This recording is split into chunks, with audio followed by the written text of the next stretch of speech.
I am the History Buff, and welcome to my channel. I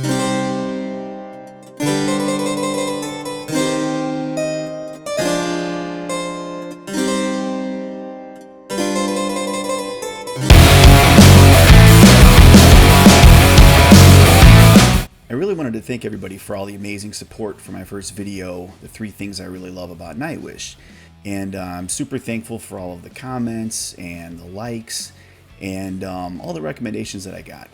I was a little bit, though, surprised to see not once, but multiple occasions where people actually requested for me to react to Nightwish songs that I'm actually familiar with. In fact, I have a comment here from Robert Sheeler. He said, "The Nightwish Army is here. Start reacting to the live shows and we'll come for you." Yeah, that's a little scary, but it's okay. I basically answered him and said, well, I mean, I could do that. I'm very familiar with a lot of the songs. There are a few that I'm not familiar with that I haven't heard. But then he went on to say, they don't have to be first-time reactions. We also love re-reactions. The Army will love you, starting with the Vakin 2013 show, all of those songs, etc. Now, at first I didn't think there'd be much value in that, but then I realized I was a little flattered, because here somebody is, obviously high-ranking in the Nightwish Army, actually interested in what I have to say about their favorite music. So I appreciate that. So maybe in my first video there were some things in there that were insightful and so on.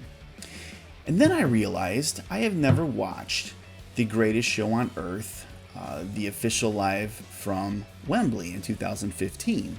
I think I started watching the intro a little bit and then realized there were no fireworks, and I just kind of quickly shut it off. And ever since then I've been strictly tempere for every single time I've ever watched it or watched a reaction video. So I'm not familiar with that at all. And I see it says with Richard Dawkins, so I don't know if he's actually there. That would be kind of cool. I did definitely plan at some point to do an analysis on The Greatest Show on Earth, because not only am I very familiar with the song, but I'm also incredibly familiar with Richard Dawkins' work. So far I've read The Greatest Show on Earth, The Selfish Gene, and The Blind Watchmaker. So hopefully as I react to this video, I'll kind of do it in reaction fashion, but it'll also be an analysis too. So if you clicked on this video thinking it was going to be a fresh reaction from somebody who's never heard the song before, I apologize, but it will be a reaction nonetheless. So, as a lot of reactors say, this is a long one, so we might as well get to it. Alright, so I gotta say, this is incredibly exciting. First reaction video, and it's just something that I really love. I'm interested to see in how maybe musically this might be different. I already know the stage production is going to be different. Yeah, I really don't know what to expect. So here's some things I want to talk about before we get into the video. Really, I promise I'm going to try not to make this incredibly long, because there's so much to talk about with this video. The first thing that I want you to think about, the first part of this song is called 4.6. And I'm sure a lot of you realize that that represents the actual theorized age of the Earth, 4.6 billion years old. It's also pretty close to the amount of time that life has been theorized to be on Earth as well. It's somewhere around like 4 billion years ago. And everybody has their own theory as to what they think this whole section is all about. Of course, you hear people say, oh, it's the Big Bang, right? That first explosion you hear is the Big Bang. But then there's a second explosion, so I'm not quite sure if that works out. Then other people point to the fact that it's 4.6 and the Big Bang was a lot earlier than that. Some people say that the explosions and crashes are things crashing into the Earth, forming our moon and things like that. But I actually have my own theory that hopefully I like it. I like it a lot. So, but before I get into my own theory, I want you to think about something as we start the music. Listen to the melody that Thomas plays. It's actually a continuous string of 6 notes over and over and over again. And yeah, we do hear some music that's kind of intertwined and kind of layered on top of it, some other instruments and things. But then occasionally, the string of 6 notes will flip into a longer string of notes. I think it's like 14 notes. And I'll point that out when we get there. So pay attention to that. And the question I have for you, why would it be 6? And I promise you, I haven't heard this anywhere else. This is just something that kind of came to me one day. There's 6 notes. Why would there be 6? So let's think about that. Okay. This is exciting. Here we go.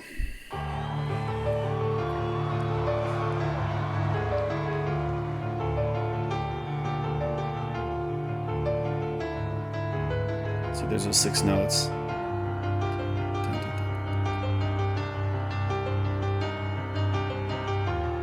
The sound actually, it does sound a little bit better. See, there's a string of 14 notes.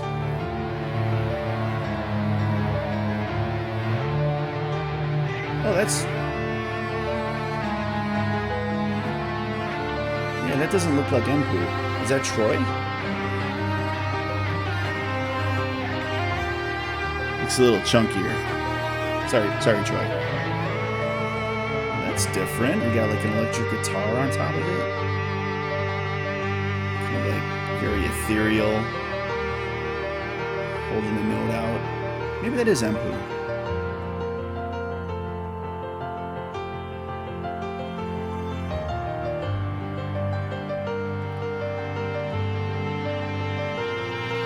Wow, that's different. I like it.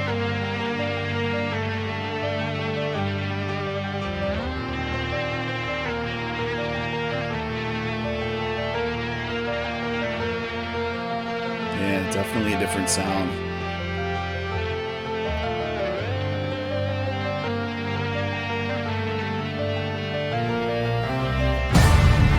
Okay, no fireworks.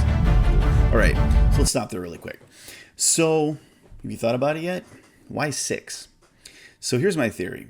And it's all explained later on in the verse when Flor says, "Into a carbon feast, enter Luca," right? Which is, I think, is what this entire section of the song is about.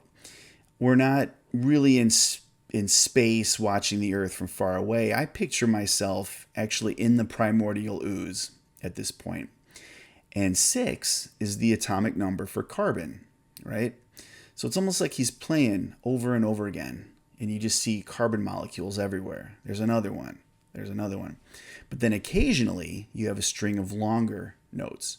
So what's happening there is the carbon atoms eventually form longer chains of molecules, like amino acids and things like that, right?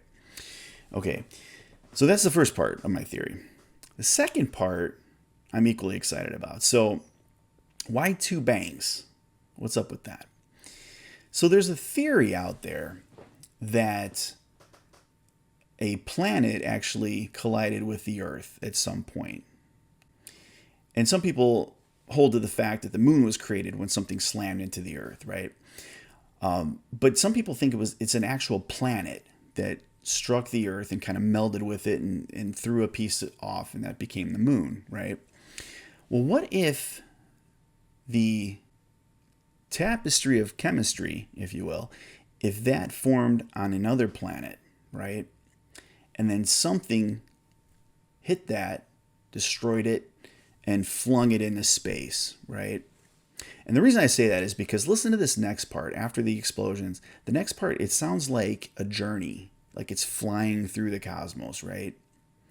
And then finally it hits the Earth, and then you hear that second explosion. So, something to think about. Okay, we're going to back it up a little bit.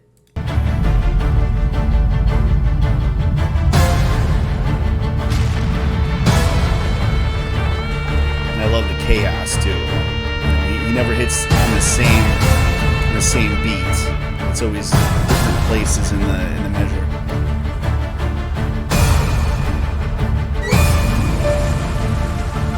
See now, hear how it sounds like it's a journey. It's flying somewhere.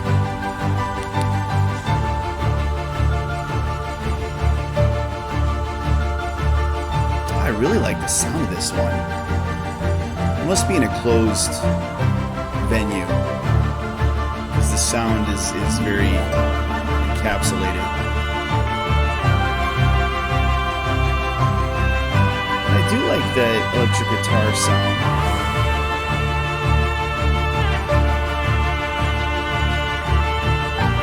Okay, here it comes, the second one.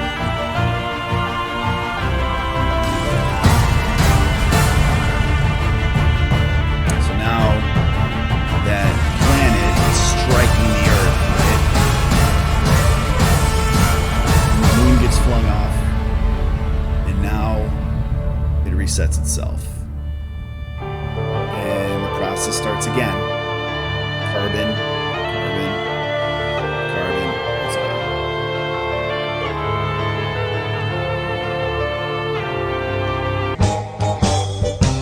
Sorry, I had a little blip in the matrix there, so I rewound it a few seconds, and we'll get going here.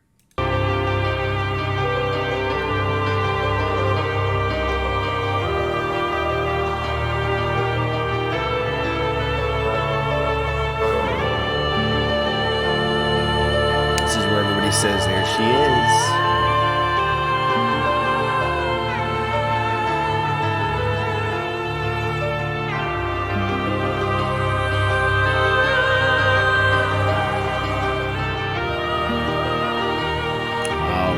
There's so much more with this.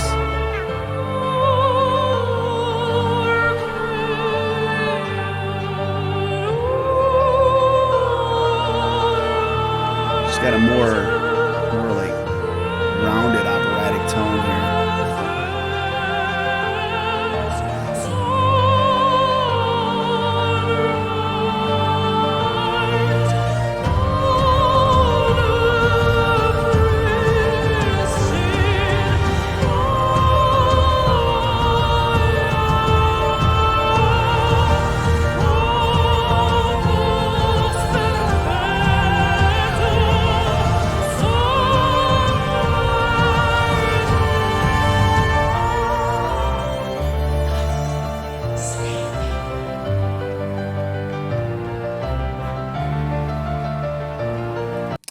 That's beautiful. I'm going to back up a second here just because I want you to hear, I talked a little bit about the carbon and all of that, but all the other instruments too. There's right in this case, the electric guitar and all the other symphonic pieces kind of like layering in there. And I like to think of all that as just the different forces of nature acting upon the primordial ooze, the carbon and all of that. So things like heat and gravity and entropy and things like that. And then Floor comes in and it's almost like a siren call, like she's beckoning to something. So whatever that spark is that just kind of like started up life, it's that force. If you believe in God or anything, then it could be that. But I just kind of look at her just beckoning for life to come forward. So it's something kind of cool to think about. Something else to notice right here too. When she stops singing, you'll see that the notes that Tuomas plays is now an endless string of notes. It just keeps going and going and going and going. And again, I think it's to that point now, we increase to 14 notes occasionally. So now you've got amino acids and things like that here and there. But now it's just going and going and going. So we've gotten to the point now where I think we've got these, Dawkins would call them these proto-replicators, these earliest forms of life that could replicate and things like that. So we get to the point now where we've got these really complex molecules that will eventually give rise to DNA. And then, of course, the next part, the explosion, happens when we reach that critical mass where DNA self-replicates and life just kind of takes off from there. So hear that endless string of notes now. It doesn't stop. I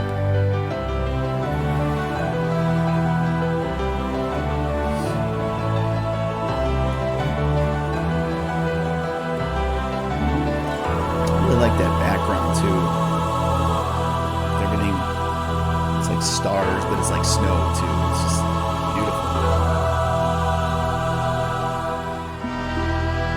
Oh, now he's back to the pipes. Okay. I thought it was just going to be electric guitar.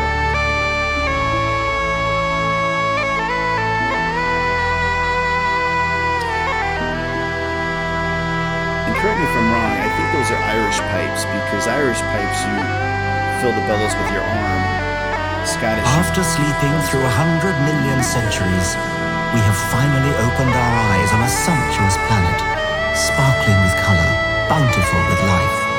Get it, Troy. Within decades, we must close our eyes again. Ooh. Isn't it a noble and enlightened way of spending our brief time in the sun? To work at understanding the universe and how we have come to wake up in it. It's like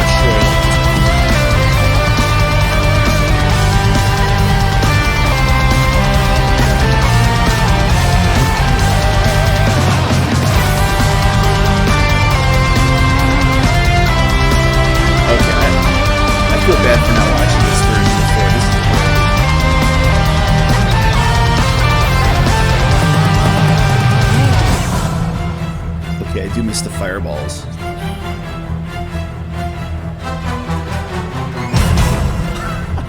That's awesome.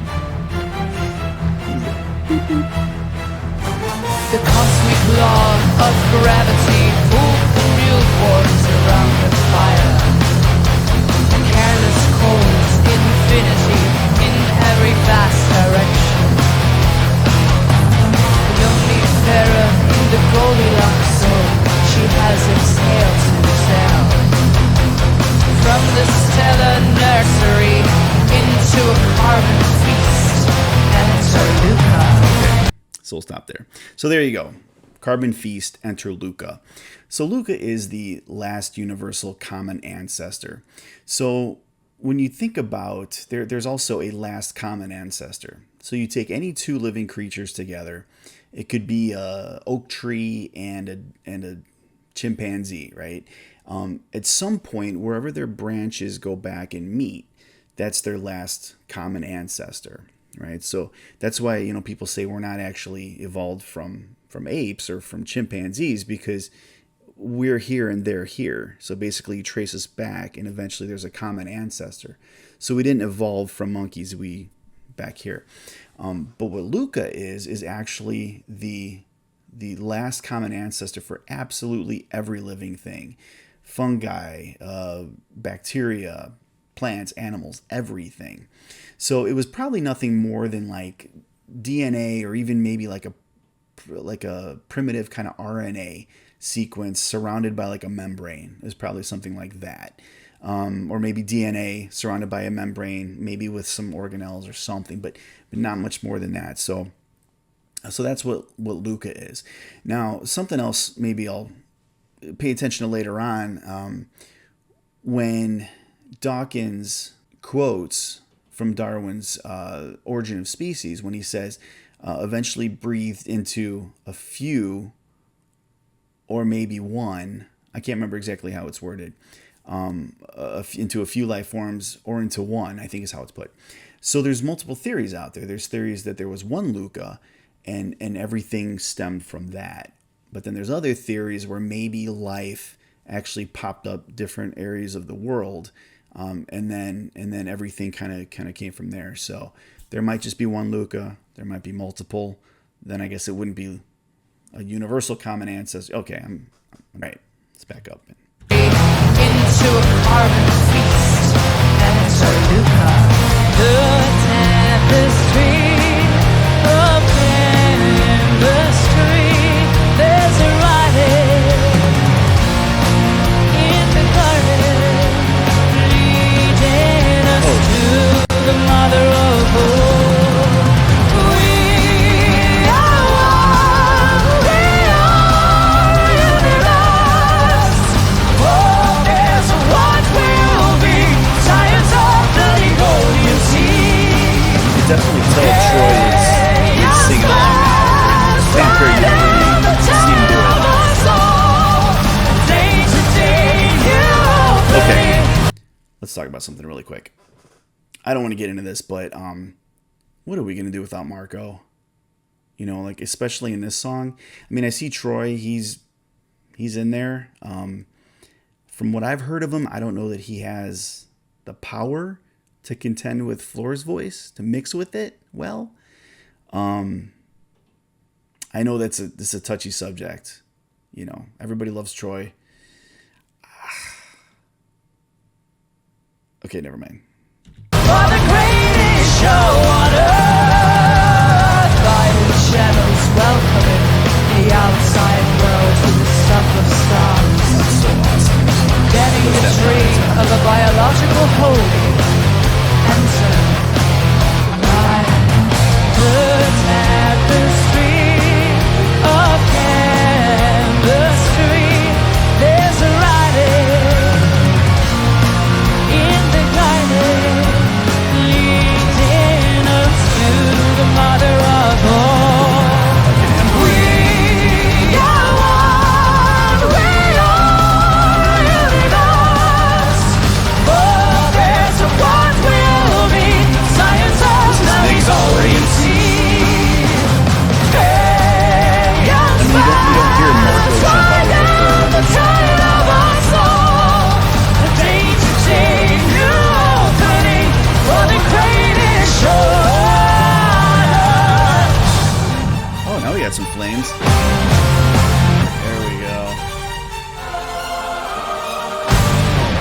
Who's got that power stance?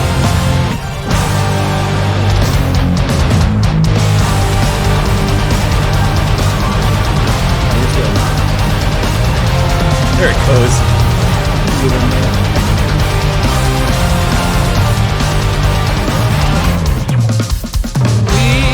Okay, I gotta talk about this really quick. So, when I first heard that fill, now from what I hear, Luca helped write this song, and then I guess right before it was released on the album, Kai went in and kind of laid down the drum tracks and everything, even though Luca wrote them, which, I mean, it's drumming, so whatever. But I can't see Luca doing a fill like that. And again, I'm a drummer, so I kind of pick styles out and things like that, which you guys can do as well, I imagine. But in my mind, Kai is definitely a lot more like a Neil Peart kind of drummer from Rush, right? Really fast, really technical. You know, his arms are going crazy, but his core kind of remains in the same spot. And if you watch Neil Peart drum, that's exactly how he drums. Kind of like Danny Carey too, from Tool a little bit. He's got a good core, and his arms are, I mean, the guy's giant, so his arms really reach. But then you got a drummer like Luca, and in my opinion, he's more like a Dave Grohl, right? Just puts his whole body into every single hit. He's very fast, he's very powerful, but not as technical as Kai. Now, if you've seen him do very technical stuff, you know, let me know. But I don't see, and I'm not saying he couldn't do that kind of fill. I just don't think that would be Luca's style. So I'd be interested when he originally wrote if he did a fill like that. So, anyways. We are here to care for the garden, the wonder of earth, of every form most beautiful.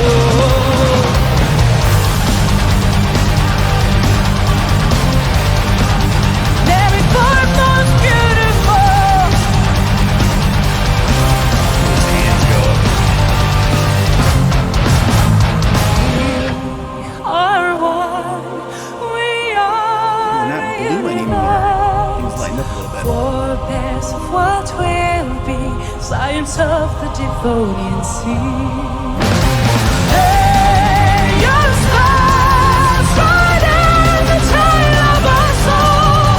A day to sing your opening for the greatest shoulders.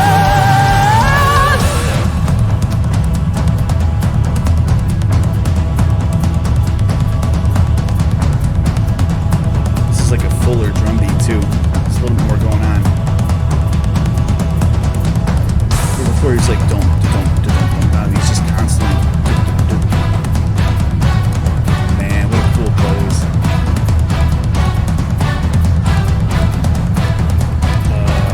What a view of these concerts, so bad.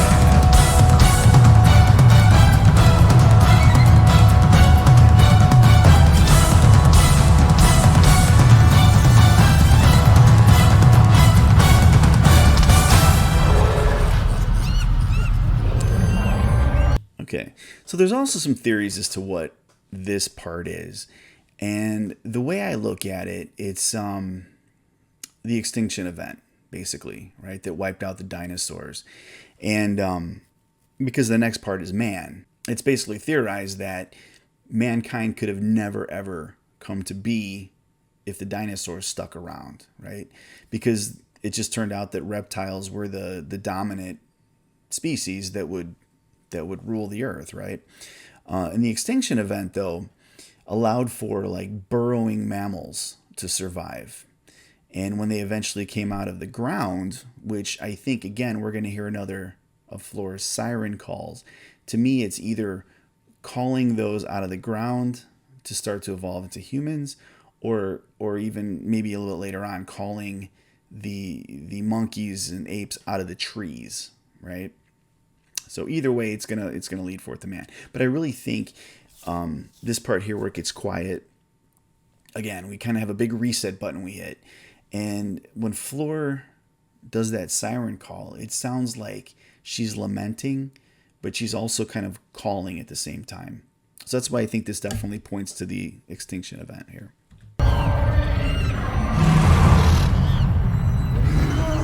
hear monkeys, you know.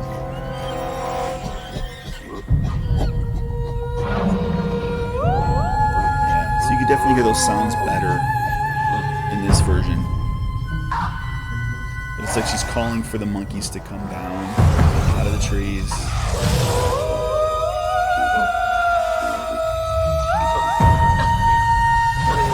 She's even looking up too.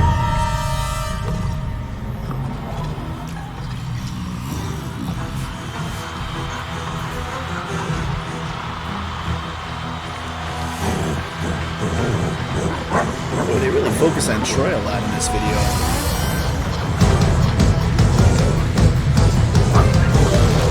It's like in the other one, they just show Floor and everybody's like, God, is that Floor?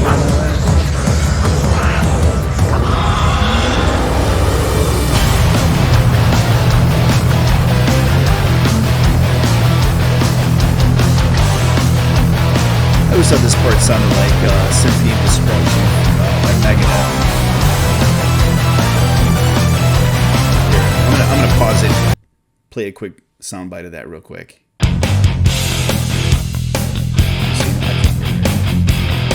You take a mortal man. Alright.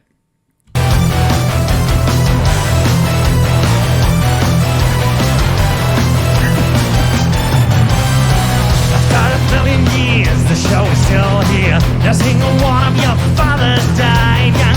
The handy travelers out of Africa. Little Lucy of the 84. Okay, so let's unpack that really quick. First of all, I want to know, has anybody been to a Nightwish concert and had Empu look at you? Like, because he's obviously looking at somebody when he does that. He does his little winks and his little, like, you know, and that's just super cool. And I'm sure there's 100 people who all think he's looking at them, but whatever. But let me know if that ever happened to you. But I love that line, not a single one of your fathers died young. That is so incredibly profound. So think about this for a second. Going back 4 billion years, every single one of your ancestors survived long enough to reproduce. So when you think your life sucks or things are going rough, just always remember you come from a long, unbroken line of survivors. So I think that's kind of cool. And then of course they mentioned Lucy a little bit, little Lucy, the first human remains, the earliest human remains to be found. Fantasy to idolatry, to self-destructive weaponry, and to the god of gaps, deep within the past, and a mystic crowd of the hunted. Okay, so the god of gaps. So what that means is kind of like our habit of whenever there's a gap in our knowledge, you know, there's something that we can't explain, we automatically say that it's a higher power. We automatically say it's God or whatever. And again, you may be religious, you may not be, but that's what that's talking about, the God of gaps. And that's one thing that Dawkins kind of speaks out against quite a bit, is he gets frustrated when he tries to explain evolution because there's a couple of holes in the theory of evolution, and because we have an imperfect fossil record and things like that. But people automatically jump and they go, see, it had to be God, you know? And so he talks about that a lot in his books. So that's what that God of gaps means, is that just anytime there's a gap in our knowledge, it's automatically has to be a higher power.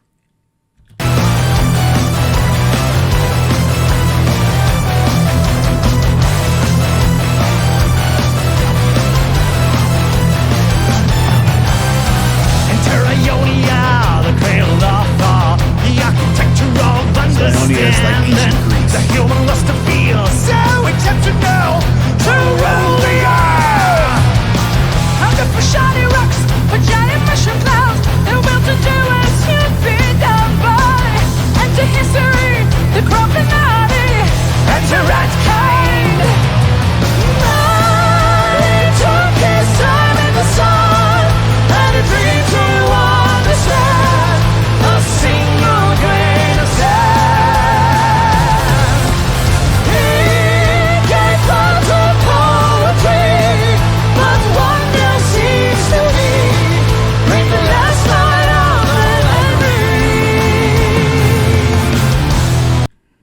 Okay, yeah. So enter rat kind, and again, this is the same. The same thing is thought to happen again when we annihilate each other. Kind of like when the dinosaurs were wiped out. We have a nuclear war or fallout, destroy all mankind. It's going to be those burrowing animals that survive through it. So they may end up being the next thing that rules the earth. They call it rat kind. So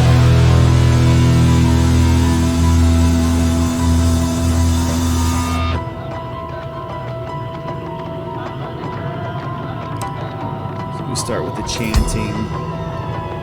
From here on, we're going to see a very quick flash through human history, starting again with ancient chanting. Now we're kind of like in the Middle Ages, I think. You hear like the monks chanting and things. And now we're like in the Baroque period, right? Renaissance. And then Industrial Revolution. So boom, so now we're in the 20s, right? You see the railroad. Automobiles. Your electronic sounds. So now we're like in the 70s probably. And then of course 80s. Okay, cool. Alright, let me stop that there. So I love the fact you can hear that bass drop in this. You could definitely hear that on the album. You can't hear it in the Tampere version. So the way this progresses, right, it starts out in just kind of like chanting, like around almost like a campfire kind of chant thing. And then it kind of evolves into like this monastic kind of chanting, right, that you would hear like in an ancient church or something, right? And then it goes through, again, you hear, was that Bach, I think?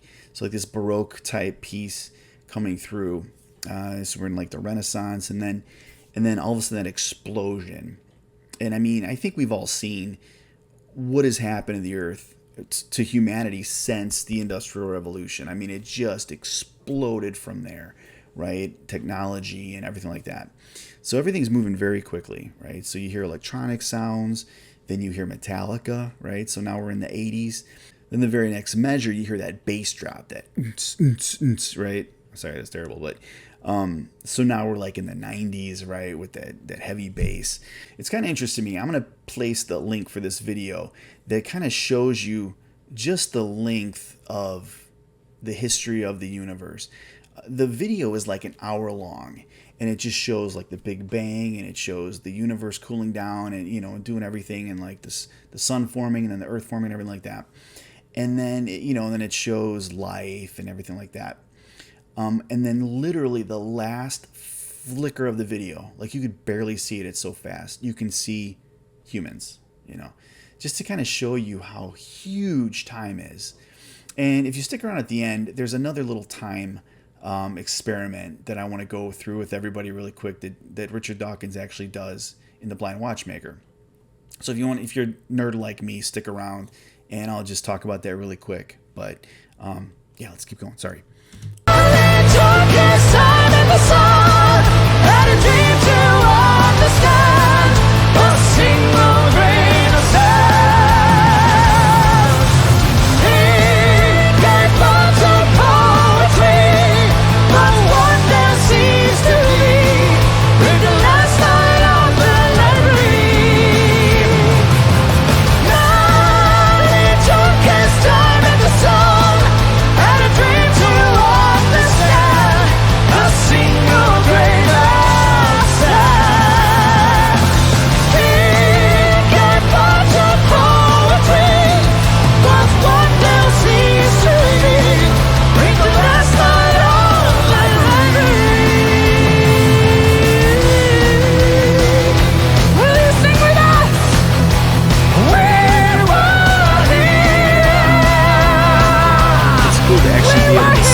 out on all of that with Tampere. Looking at the screen, you see the clocks, and then you see like this explosion.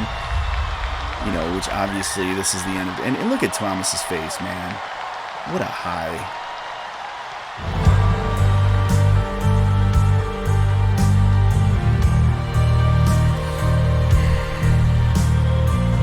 Everybody's covered in confetti. We are going to die, and that makes us the lucky ones. Most people are never going to die because they're never going to be born. The potential people who could have been here in my place, but who will in fact never see the light of day, outnumber the sand grains of Sahara. Certainly those unborn ghosts include greater poets He than talks kings, a lot about mathematics in his books, and he talks about all the probability of life. Because the set of possible people allowed by our She knows all the DNA words. so massively exceeds the set of actual people. In the teeth of these stupefying odds, it is you and I, in our ordinariness, that are here. We privileged few who won the lottery of birth against all odds. How dare we whine at our inevitable return to that prior state? Does anybody have picks? The vast Let me know. majority have never Picks or stirred. drumsticks. Take a picture or something. Well, I don't think you can do that on YouTube. But yeah, let me know.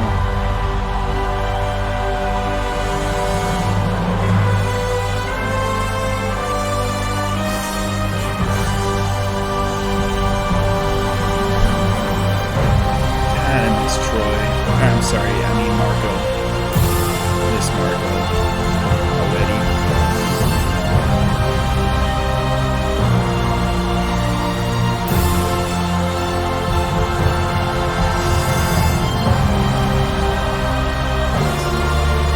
So this says with Dawkins. I mean, he already said his spiel.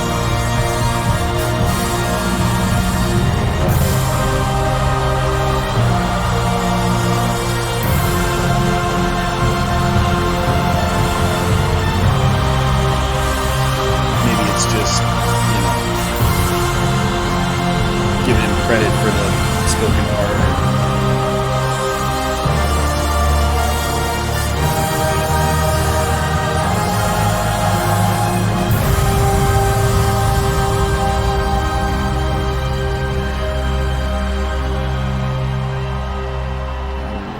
You know, like I said in my last video, I hope they're doing all right without this outlet, especially Thomas, who needs music so much. Oh, he is here. This guy is brilliant. Please check out his books if you haven't yet. Absolutely brilliant.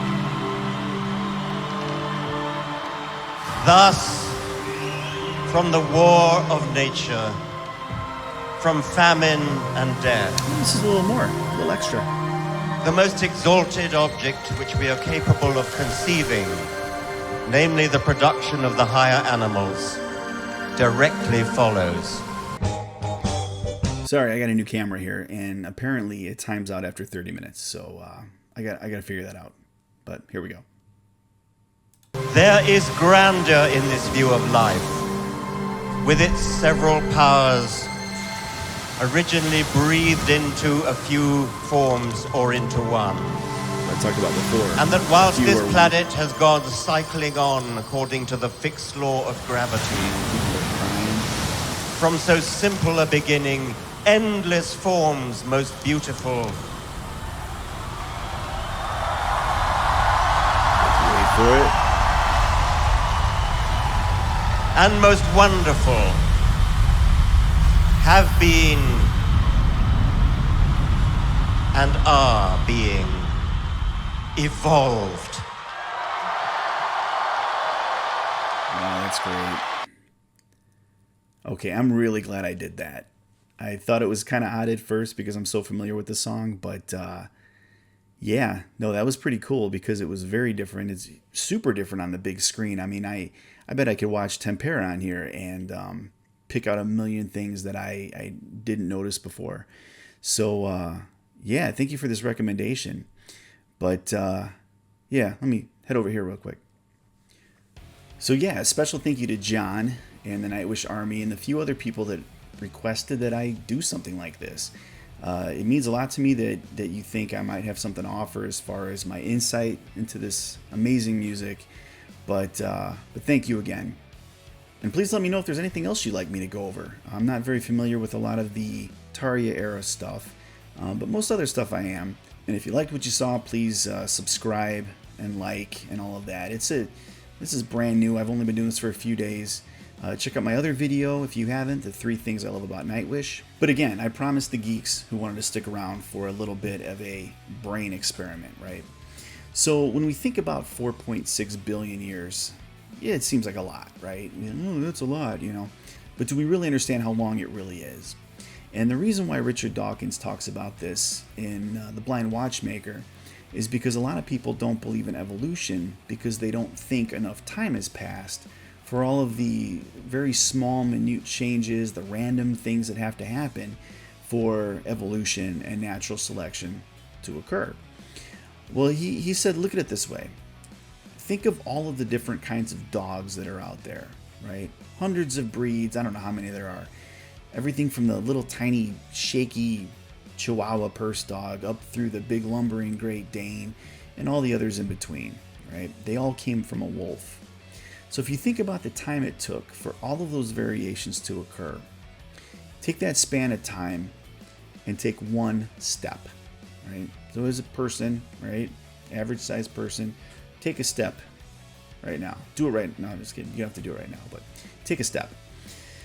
So when you look at that span of time, compared to how long humans have been around, all the way back to Lucy, comparatively, you'd have to walk 2.5 miles to go back that far in time. So we can kind of wrap our brains around that. I mean, I'm sure most of us have walked 2.5 miles. If not, we could probably imagine what it would be like. I don't know how many steps it would take, but it's a lot, right?